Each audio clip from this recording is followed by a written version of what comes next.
in a one-horse open sleigh. Bonjour. Vous savez ce que cela signifie? Oui, en guise de réveillon de Noël 2018, je vous propose un nouveau test de fausse console. J'en ai reçu une il y a 2 semaines. Je voulais me garder ça pour début de l'année prochaine, étant donné que les tests de fausse console est la série de vidéos que vous avez apprécié le plus pour 2018, autant vous proposer ça en guise de cadeau de Noël. Et il y a 2 semaines, j'ai reçu ce bordel. Au vu de son design, on peut clairement dire qu'il s'agit d'une fausse mini Neo Geo. Est-ce qu'elle a une qualité moisie du slip ou est-ce qu'elle est aussi bien que la véritable mini Neo Geo? C'est ce que nous allons voir à travers cette vidéo test qui, je suis sûr, va extrêmement vous plaire. Et je ne serais pas étonné de voir débarquer prochainement sur internet une fausse mini PS1. Toutes les versions mini des consoles officielles y sont passées. La mini NES, la mini SNES, la mini Mega Drive. Même si de base la mini Mega Drive était déjà de piètre qualité, c'était pas compliqué d'essayer de se rapprocher à la qualité de la mini Mega Drive officielle. La mini Neo Geo récemment. Par contre, on n'a pas eu la fausse mini Commodore. Bon, étant donné que c'est vraiment une console adaptée pour un public très niche, certaines entreprises pas du tout fiables n'y voyaient vraiment pas d'intérêt de proposer une version de la mini Commodore en fausse version. Autant proposer quelque chose qui a un peu plus de gueule, comme la mini Neo Geo. Après, ce que je viens de dire, ce sont les goûts et les couleurs, ça ne se discute pas. On va éviter de tourner autour du pot et voyons voir tout de suite le packaging de cette rétro arcade FC. FC full combo dans Guitar Hero. Ouais, je sais, le truc, mais franchement, rien à voir. J'essayais de faire le 100% en expert, le full combo, c'était quelque chose de dingue quand on voulait faire ça sur Dragon Force. Bon, allez, arrêtons de divaguer, il faut toujours que je divague, moi.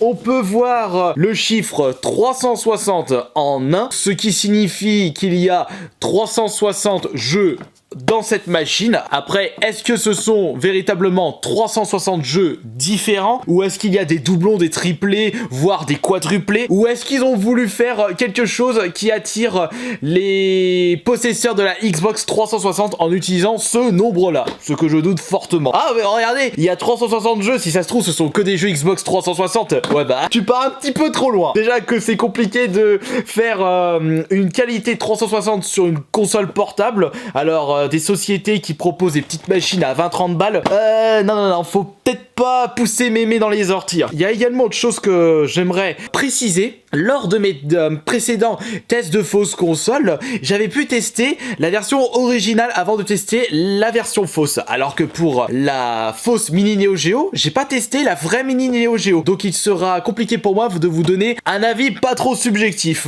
Déjà qu'il était subjectif dans mes précédents tests, alors là il sera encore plus subjectif. Allez, on ouvre ça. Oh non, il n'y a pas le scotch rond, il est pas sous blister. Qu'est-ce que tu veux avoir ça sous blister? Allez hop.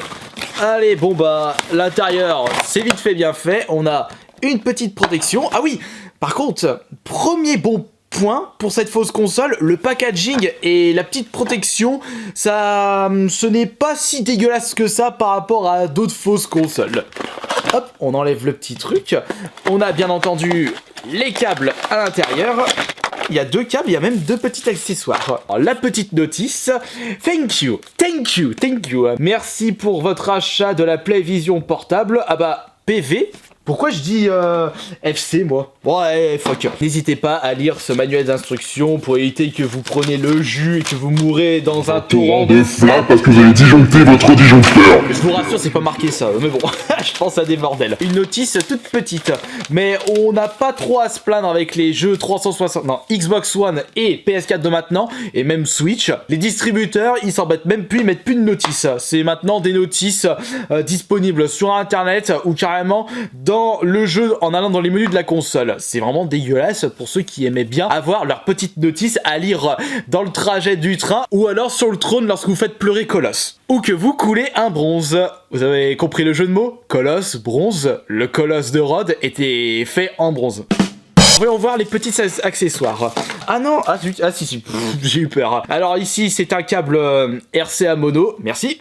Le câble secteur, mais il manque le bloc d'alimentation. c'est pas un souci, c'est via port USB, j'ai le nécessaire chez moi. Et dans ces petits sachets plastiques se trouvent des petites manettes, et ils sont au nombre de 2, puisqu'il faut savoir que cette machine peut se jouer en version portable, et également sur téloche. Nous avons une croix directionnelle, bouton select, bouton star, et 6 boutons au total, ce qui est un chiffre tout à fait correct. Bon, la manette est un petit peu petite, je trouve que le toucher et la maniabilité ne fait pas mal au pouce. Vous vous souvenez du test de la mini NES où la croix directionnelle était carrément dégueulasse, j'avais des ampoules à la fin d'un combat sur un faux Street Fighter. Bah là, je n'aurais pas ce cas. Et concernant la petite machine, franchement, je suis étonné de la qualité. Regardez, l'écran, les boutons, le joystick, à première vue, bah, tout est propre. C'est un très bon point du coup pour une fausse console. Ah oui, c'est une machine qui marche avec des piles. Ah non, nous avons un secteur. Des piles, mais qu'est-ce que je suis nul moi à des moments. C'est pour ça qu'ils nous fournissent un câble secteur. Il est là.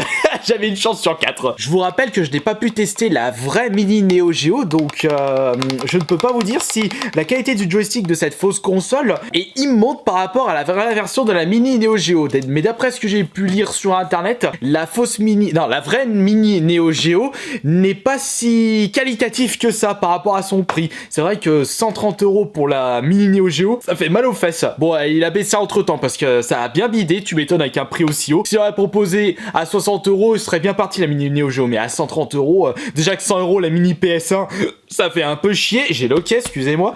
Et alors que ce petit bazar, c'est 20-30 €. On va voir maintenant la qualité que cela nous propose. Et on va commencer par se mettre en version portable. Est-ce qu'on peut allumer celle-ci sans obligatoirement brancher le câble secteur? Bon, le power il est où? Là c'est le volume, ici c'est le select, star, ainsi que reset. Ah, le power est juste là, attention. Ah ouais, ça passe, donc c'est cool.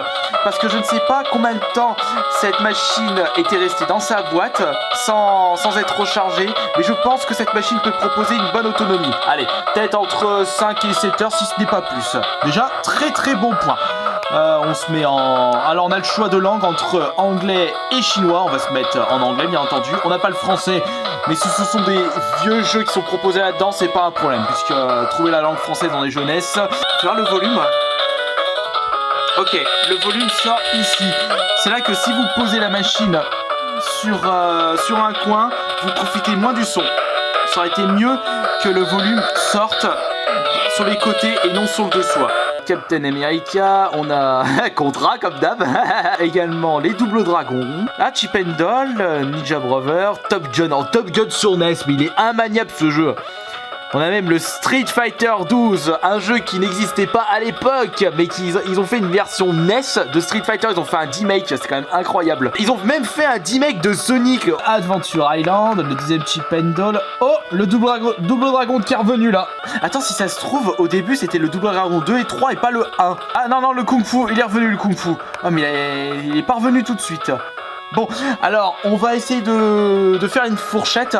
Il n'y a pas 360 jeux dedans, je dirais qu'il y en a entre 100 et 150, ce qui est tout de même un très très bon chiffre. Allez, mais un peu de son. La qualité de l'écran n'est vraiment pas dégueulasse pour une petite machine. En plus, petite machine portable. Alors, on va se mettre en un joueur. Ah, déjà, un bon point. Il n'y a pas de latence sur vos mouvements. Donc la console réagit très bien à vos actions.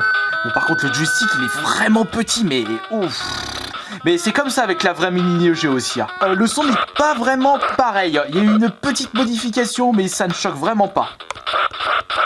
Là tu prends ça toi. À toi espèce de vaurien, t'as bouffé mon hypercute. Je retrouve les sensations de l'époque. Et ça c'est excellent. C'est vraiment excellent. Alors voyons voir, est-ce que lorsque j'éteins la console, on revient exactement au même endroit? Vérifions ça. Non, il n'y a pas de pile interne dans cette console.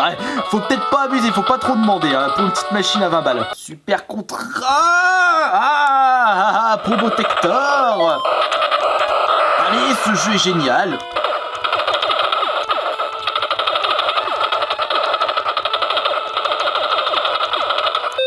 Ok. Testons vite fait la petite machine sur grand écran maintenant. Attention, chef Bogo, va pas tomber.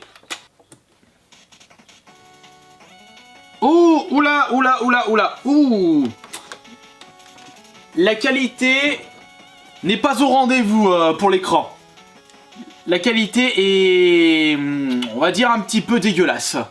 Vas-y, remets-moi Double Dragon 2. Vous allez me dire, si vous branchez une NES sur votre télé récente, vous aurez à peu près une qualité similaire. Donc, on va vraiment pas se plaindre. Le câble RCA. Bon, pareil, du coup, ça réagit bien. Il n'y a pas de latence sur vos actions, tout comme lorsque vous la jouez en version mini. Le son n'est pas si fort que ça, et on a des petits problèmes de graphisme. Et ces problèmes-là, on ne les repère pas lorsqu'on joue avec le petit écran intégré. Bah, comme l'écran est plus petit, on voit moins les défauts.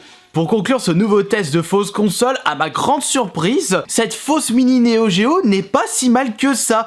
Et je vais même dire que c'est la fausse console la plus qualitative que j'ai pu tester. Donc, logiquement, je ne vais pas la balancer. Il y a tout de même certains défauts que j'ai remarqués. Tout d'abord, le haut-parleur qui se trouve en dessous de cette mini borne arcade. Ça aurait été mieux de la mettre sur les côtés, surtout quand vous le posez sur un plat. Également, la qualité des graphismes lorsque vous passez par le câble RCA mono n'est pas si mirobolant que ça par rapport au petit écran fourni avec. C'est en plus une machine qui se joue avec batterie qui se recharge et qui a une bonne autonomie et non à pile. La maniabilité n'est pas si dégueulasse que ça réagit bien et surtout ça m'a l'air d'être assez solide et c'est pas vraiment de la qualité dégueulasse. Et le prix n'est pas si haut que ça. Vous pouvez en tirer pour 20-30 € avec les frais de port. J'espère que ce nouveau test de fausse console vous aura plu et n'oubliez pas, le plus important dans la vie, c'est vous entourer de votre famille. Restez proche de vos amis, de votre famille. Et je vous souhaite à tous de très joyeuses fêtes de Noël. J'espère que vous allez être super bien gâtés et que vous allez bien remplir votre bide. Moi, j'ai prévu ceci. Je vous remercie beaucoup de toute votre fidélité, de tous vos soutiens, vos commentaires, vos likes, les nouveaux abonnements. Et ça a vraiment été un super cadeau de votre part. Je vous souhaite un joyeux Noël.